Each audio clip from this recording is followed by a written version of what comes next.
سیدنا علی کرم اللہ وجہہ روایت کرتے ہیں کہ جناب نبی کریم صلی اللہ علیہ وسلم نے ارشاد فرمایا کہ اللہ نے اغنیا کے مال میں اتنی چیز فرض کر دی ہے جو ان کے غریبوں کے لیے کافی ہے۔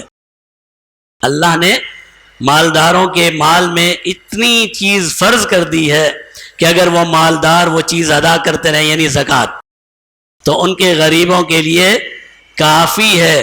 اگر غریب بھوک کی وجہ سے پریشانی میں مبتلا ہوتا ہے یا ننگا ہونے کی وجہ سے، کپڑے نہ ہونے کی وجہ سے پریشانی میں مبتلا ہوتا ہے، اس مبتلا ہونے کی وجہ یہ ہے کہ ان کے مالداروں نے ان کا حق روک لیا، ان کے مالداروں نے ان کا حق ادا نہیں کیا، جس کی وجہ سے پھر غریب پریشانی، قسم پرسی، ایسے آج ہم کہتے ہیں جی بہت غربت ہے ہمارے ملک میں، مولوی صاحب دیکھی نہیں جاتی۔ مولوی صاحب اللہ معاف فرمائے، میں اندرون سندھ گیا، میں نے یہ دیکھا اور میں نے وہ دیکھا۔ بھئی تو نے دیکھا کیوں؟ تو نے دیکھا اس لیے کہ تو نے اور میں نے اور ہمارے بھائیوں نے زکوٰۃ ادا نہیں کی۔ یہ تو پیارے محبوب کا فرمان ہے۔ زکوٰۃ میں طریقہ کار کیا ہے؟ سب سے پہلے اپنے رشتہ دار، سب سے پہلے اپنے رشتہ دار، اگر کسی کا چاچا، کسی کا ماما، کسی کا چچا زاد بھائی، کسی کی خالہ، کسی کی پھپھی، کوئی بھی رشتہ دار اگر پریشانی میں مبتلا ہے اور آپ پر زکوٰۃ واجب ہو رہی ہے، سب سے پہلا حق یہ ہے کہ اپنے چچا کی، اپنے والد کی تو نہیں، اپنے چچا کی، اپنے پھوپھی کی، اپنے خالہ کی، اپنے ماموں کی، ان لوگوں کی مدد کی جائے۔ اگر ہم اپنے اعزاء اور اقربا کو اس طرح سنبھالتے، اپنی زکوٰۃ ان پر لگاتے، تو پریشانی کہاں رہتی؟ دوسرا پڑوسی، اہل محلہ، تیسرا شہر والے، چوتھا ملک والے۔ آج ماشاءاللہ ہماری عادتیں کیا ہیں؟ پوری دنیا میں زکوٰۃ دیں گے۔ وہ جی میری زکوٰۃ ترکی بھی جا رہی ہے، اچھی بات ہے، الحمدللہ، مسلمانوں کی مدد کرنی چاہیے۔ میری زکوٰۃ فلاں جگہ بھی جا رہی ہے، میری زکوٰۃ وہاں بھی جا رہی ہے، مولوی صاحب میں تو مکہ مکرمہ میں بھی زکوٰۃ دیتا ہوں۔ اللہ کے بندے، تیرا پڑوسی، تیرا گھر والا، اس کو کون دے گا؟ تیرا ڈرائیور، تیری ماسی، تیرے گھر میں کام کرنے والے جو زکوٰۃ کے مستحق ہیں، ان کا حق کدھر چلا گیا؟ پھر نتیجہ کیا ہے؟ چوری چکاری، پھر کیا ہے؟ اغوا برائے تاوان، پھر کیا ہے؟ موبائل کی چھینا جھپٹی، پھر کیا ہے؟ ڈکیتیاں۔ کیوں؟ کہ مالدار نے اپنی ذمہ داری پوری نہیں کی، تو غریب پھر کیا کرے؟ میں یہ نہیں کہہ رہا کہ صحیح کام کرتے ہیں۔ چوری چکاری ایک تو وہ ہے، وہ لوگ کرتے ہیں جن کے نفس میں ہی فتنہ ہے، اللہ نے ان کی طبیعت ہی شریر بنائی ہے، گناہوں کی طرف مائل ہوتے ہیں۔ بعض چور اور چکاری کرنے والے ایسے بھی ہوتے ہیں کہ جب مجبوری میں کرتے ہیں۔ مجبوری میں ان حالات میں کیوں پہنچا؟ کیونکہ ان کے مالدار نے ان کا حق انہیں نہیں دیا، اور پھر اسی زکوٰۃ نہ دینے کی وجہ سے مال اور اسباب میں کمی۔ سیدنا بریدہ رضی اللہ تعالی عنہ روایت فرماتے ہیں کہ جناب نبی کریم صلی اللہ علیہ وسلم نے فرمایا، ما منع قوم زکاتن، کوئی قوم ایسی نہیں جو زکوٰۃ دینا چھوڑ دیتی ہے تو پھر اللہ ان کی بارشیں روک لیتے ہیں۔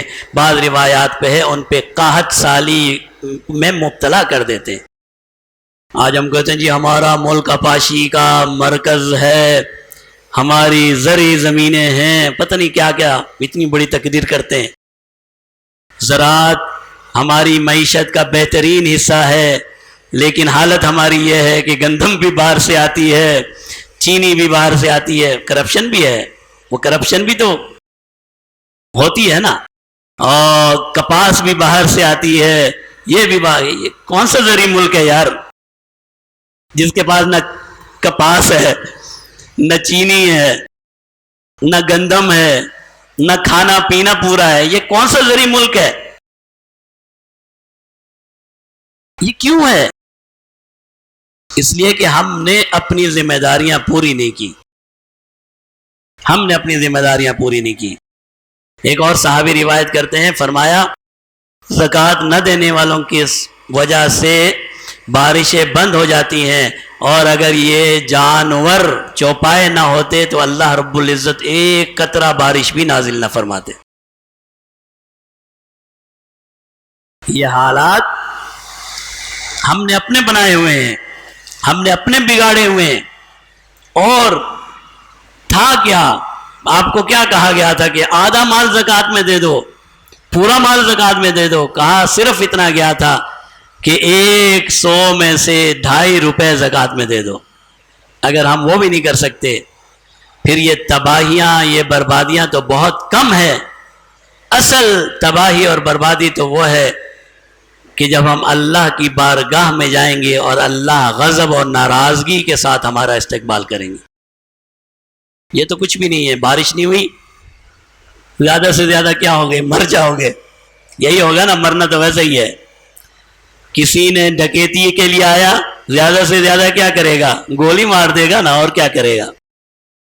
کچھ بھی نہیں ہے، ویسے بھی مرنا ہے۔ زکوٰۃ نہیں دو گے، زیادہ سے زیادہ کیا ہوں گے؟ غریب بھوکا مر جائے گا نا، اور کیا کر سکتے ہو آپ؟ اس کا بچہ ننگا گھومے گا، اور آپ کیا کر سکتے ہیں؟ لیکن یہ سب چیزیں تو قابل برداشت ہیں، لیکن جب اللہ کی بارگاہ میں جائیں گے اور اللہ کہیں گے یہ بندہ ذرا یہ تو بتا، میں نے جو تجھے مال اور دولت دیا تھا، اور پھر میں تیرے پاس بھوکا بن کر آیا تھا اور تو نے مجھے کھانا نہیں کھلایا، میں تیرے پاس ننگا ہو کر آیا تھا نعوذ باللہ، اور تو نے مجھے کپڑے نہیں پہنائے۔ آپ کہیں گے، میں کہوں گا اللہ یہ کیسے، آپ کیسے بھوکے ہو سکتے ہیں؟ فرمایا میرا بندہ بھوکا تو تھا، تجھ سے مانگا تو تھا اس نے، میرا بندہ ننگا تو تھا، مانگا تو تھا اس نے۔ تو اللہ کے غضب اور ناراضگی سے بچنا، سب چیزوں کو چھوڑ دیں، اللہ کی رضا کو حاصل کرنا کتنا آسان راستہ اللہ نے ہمیں دیا ہے کہ صرف 2.5% زکوٰۃ دے کر ہم اللہ کے محبوب بن سکتے ہیں، اللہ کے پیارے بن سکتے ہیں، اور پھر اس کے بعد اور شرائط بھی ہیں، پھر کبھی اس کا ذکر کریں گے۔